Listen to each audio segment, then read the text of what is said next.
Good morning, friends. Today I want to speak about a form of violence that almost nobody talks about. We speak about Ahimsa or non-violence. We say don't hurt others, but rarely do we ask, are you hurting ourselves? Ahimsa is not only about being kind to the world. Ahimsa is about respecting yourself so deeply that you refuse to tolerate violence against your own well-being. Now pause for a moment. What is self-violence? Self-violence is not always physical.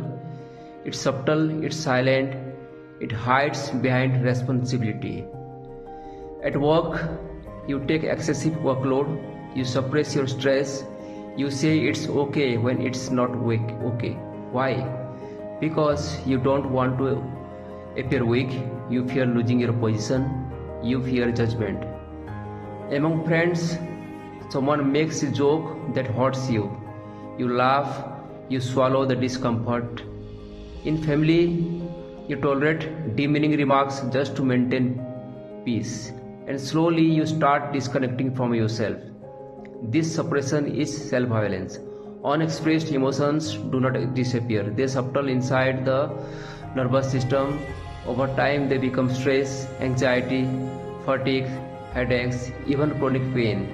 Modern research shows that prolonged stress elevates cortisol level, and when cortisol remains high for long periods, it impacts immunity, sleep, and emotional stability.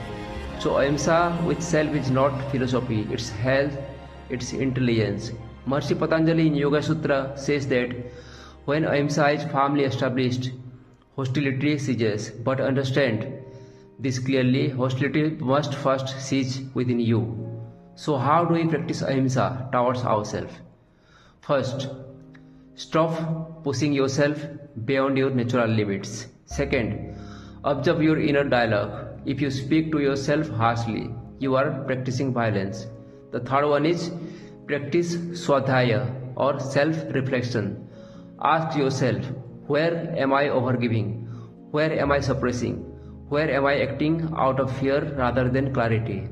When you know yourself, you can create healthy boundaries.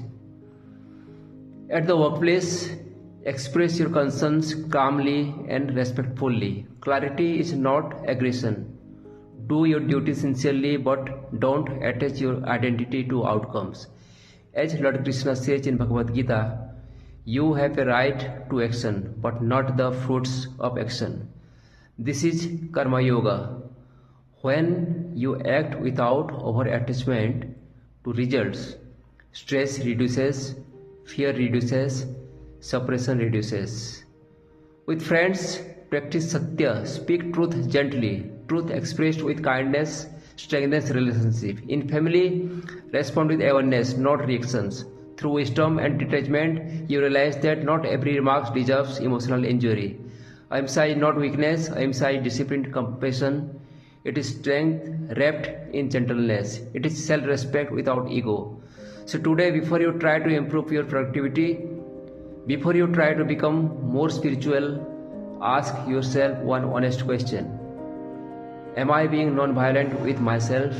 Because self-mastery does not begin with control. It begins with kindness. So pause, breath, be gentle with yourself. And when Ahimsa is established within you, peace naturally radiates outwards. So for more such insights, refer my book, Self-Mastery, A Journey to Radiant Living. Thank you.